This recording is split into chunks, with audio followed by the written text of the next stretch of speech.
นี่เมกัมปอครั้งที่3ครับมือเถอะเดี๋ยว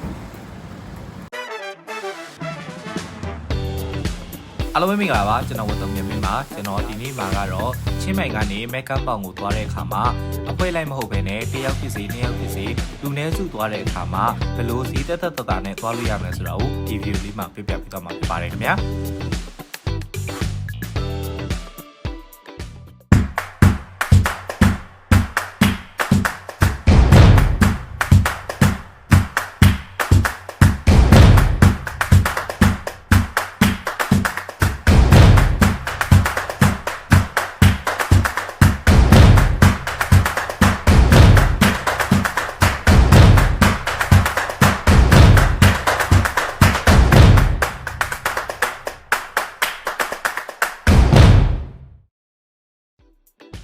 မက်ကပ်ပေါင်ရွာလေးဆိုတာကချင်းမိုင်ကနေတိတ်ပြီးတော့မဝေးလာတဲ့တောင်မော်ရွာလေးတရွာဆိုတာအားလုံးလည်းသိပြီးသားဖြစ်မှာပါ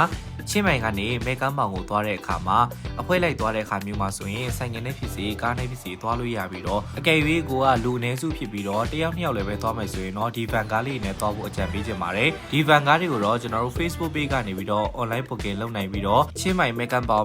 ချင်းမိုင်ဆိုပြီးတော့တစ်နေ့ကို၄ချိန်ထွက်ပါတယ်ဒါကြောင့်မလို့ကိုကညအိတ်တာမျိုးမဟုတ်ဘဲနဲ့နေ့ချင်းပြန်သွားမယ်ဆိုရင်လည်းအဆင်ပြေစေပါတယ်ဒီကားကိတ်ရှိတဲ့နေရာကတော့ဝါရလွတ်ဈေးလို့ခေါ်တဲ့ဈေးကနေပြီးတော့သွားစီးရတာဖြစ်ပါတယ်ချင်းမိုင်ကနေပြီးတော့မက်ကပ်ပေါင်တစ်ခုလည်းမဟုတ်ပဲနဲ့သူ့ရှိမှာဆိုရင်မွန်ကျဲမလို့သွားလို့ရတယ်လို့ရေပူစမ်းသွားလို့ရတဲ့ကားကြီးလည်းရှိပါတယ်အဲ့ဒီအပြင် drive internet ကိုပါဆွဲပြီးတဲ့ကားကြီးလည်းရှိပါတယ်ကျွန်တော်ကတော့ဒီတစ်ခါမက်ကပ်မောင်ကိုသွားတဲ့အခါမှာမနက်အစောဆုံးကားကိုစီးပြီးတော့ညနေခင်းနောက်ဆုံးကားနဲ့ပြန်စီးလာမယ်နေချင်းပြန်ခီးလေးပဲဖြစ်ပါတယ်ကားကတော့ချင်းမိုင်ကနေမက်ကပ်ပေါင်ကို180မက်ကပ်ပေါင်ကနေချင်းမိုင်ကိုအပြန်180ဖြစ်ပါတယ်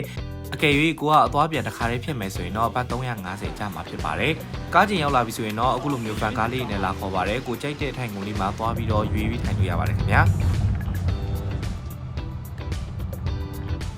ချင်းမိုင်မြို့ထဲကနေပြီးတော့မက်ကပ်ပေါင်ရွာလေးကိုတနင်္လာခွဲတနင်္လာ45မိနစ်လောက်စီးရတာဖြစ်ပါတယ်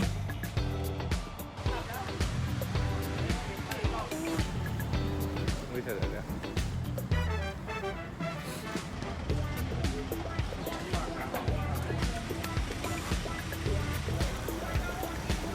ဒီနေရာလေးကတော့မက်ကပ်ပေါင်ရွာလေးရဲ့ signature နေရာလေးဖြစ်တဲ့ကြောင့်မလို့ဒီနေရာလေးမှာဓာတ်ပုံရရင်တော့တော်တော်လေးတော့လူဆောင်ရပါတယ်ကျွန်တော်သွားခဲ့တဲ့အချိန်လေးကလည်းနှစ်ကူးကာလဖြစ်တဲ့ကြောင့်မလို့ဒါတဲ့ဧည့်သည်တွေကတော်တော်ကြီးယုံများပါတယ်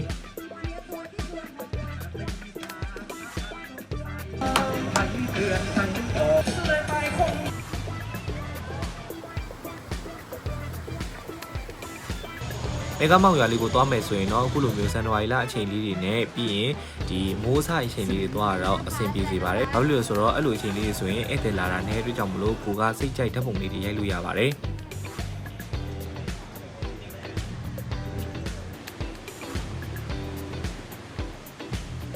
အကယ်၍ကိုကညအိတ်သွားမဲ့သူတွေအတွက်ဆိုလို့ရှိရင်လည်း home stay နေရာလေးတွေအရင်ပေါ်ပါတယ်။ home stay လေးကတော့ကျွန်တော်တို့တိကျရတဲ့လောက်ကတော့တညကို900ဘတ်ကျပါဖြစ်ပါတယ်။အဲ့တော့ဒီမက်ကပ်မောင်ရွာလေးဆိုတာကဒီတောင်မော်ရွာလေးဖြစ်ပြီးတော့အေးစင်းစင်းလေးနဲ့လာပြီးတော့တတောက်တနားလို့တဲ့သူတွေအတွက်ဆိုလို့ရှိရင် home stay လေးလာဖို့အတွက်အကြံပေးချင်ပါတယ်ပေါ့เมกัมปอကို3ချိန်မြောက်ရှိပါတော့ကောက်ကူလာလိုက်ဧည့်သည်လိုက်ပူလိုက်ကောက်ကူလာလိုက်ဧည့်သည်လိုက်ပူလိုက်နဲ့အဲ့တော့တခါမှတော့ဟိုဆောင်းရနေမလာဘူးပေါ့နော်ဒါဆောင်းရသည်လာပထမဆုံးချိန်ပဲရာသီဥတုလေးကအေးတယ်တော့ချီကျင်တက်တာဆိုတော့ခါကျနည်းနည်းတော့ပြင်မှန်းတယ်ဒီလိုမှကြည့်ပါကားနဲ့လည်းတက်လို့ရတယ်တယောက်ကို20ဘတ်20တောင်ကျကနေပြီးတော့အဲ့ဒီအပေါ်ကရေတံခွန်ရှိတဲ့နေရာပေါ့ဒီမက်ကပ်မောင်ဆိုတာကတော့သူကတောင်မော်ရွာသေးသေးလေးပဲ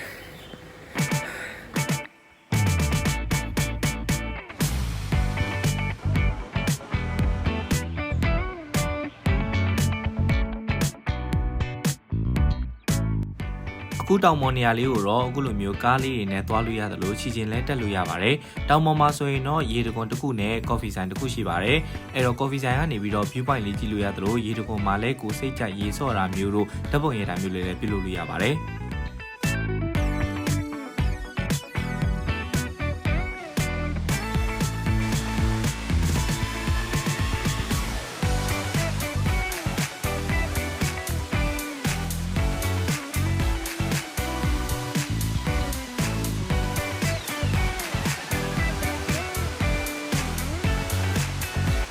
ဆောင်းတွင်းကာလဖြစ်တဲ့ကြောင့်မလို့တောင်ကျရေတွေကတော့တော်တော်လေးကိုအေးပါတယ်ကျွန်တော်ရောက်ဖူးတဲ့အချိန်တွေကတော့နွေရာသီနဲ့မိုးရာသီဖြစ်တဲ့ကြောင့်မလို့မိုးရာသီတော့လည်းဒီလောက်ရေများတယ်ပြီးရင်နွေရာသီကတော့ရေနေတယ်ပေါ့နော်အခုဆောင်းတွင်းရေကလည်းတောင်ကျရေကတော်တော်လေးကိုအေးပါတယ်ခင်ဗျ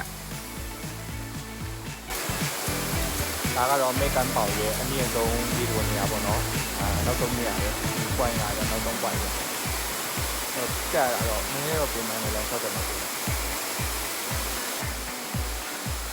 ရောက်ပြီဒါအမြင့်ဆုံးပဲဝိုင်း